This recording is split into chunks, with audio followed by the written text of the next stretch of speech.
Assalamualaikum warahmatullahi wabarakatuh. Perkenalkan, nama saya Salsabila Sara dengan NIM 1908648, Program Studi Ilmu Ekonomi dan Keuangan Islam.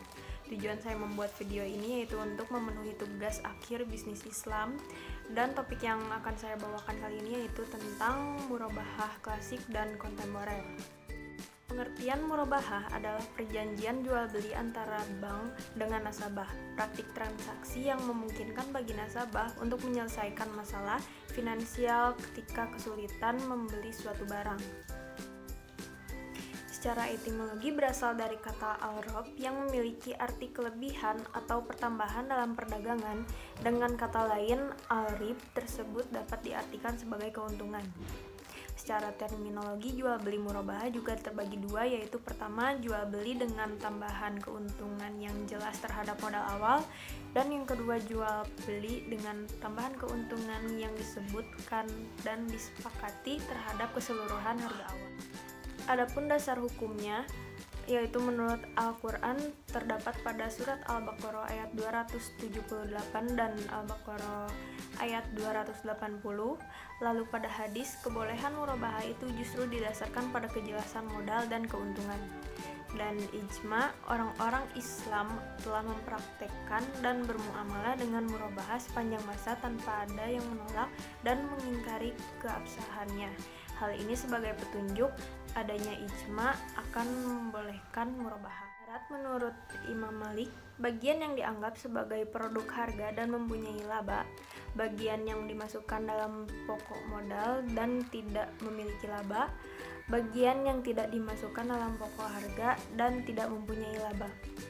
Lalu adapun rukunnya, satu adanya penjual, kedua adanya pembeli, ketiga adanya objek barang, keempat harga, dan kelima ijab kabul. Adapun hukum yang mengenai saksi dalam menentukan besaran harga suatu barang secara murabahah adalah sebagai berikut. 1. Menurut Imam Syafi'i, jika seorang tersebut dapat menjual barang secara muribah, kemudian ia mendatangkan saksi-saksi yang menyatakan bahwa harganya lebih besar dari yang disebutkan, sedang barang tersebut masih ada, maka saksi tersebut tidak dapat didengar kesaksiannya. Lalu yang kedua, sedangkan menurut Imam Malik, bahwa saksi tersebut dapat didengar dan pembeli menambah harga.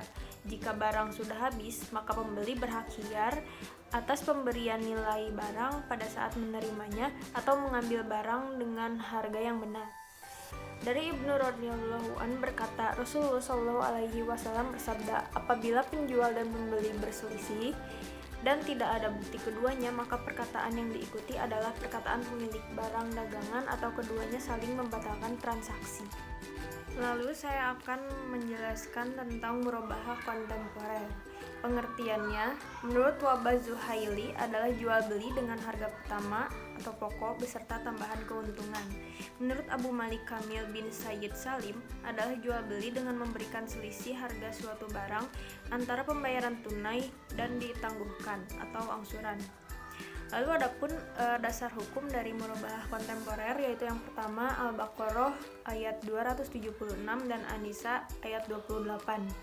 Dan ada juga hadis sahih Imam Bukhari, perkataan Ibnu Mas'ud, lalu seyogyanya memberikan kontribusi bagi praktik ekonomi saat ini.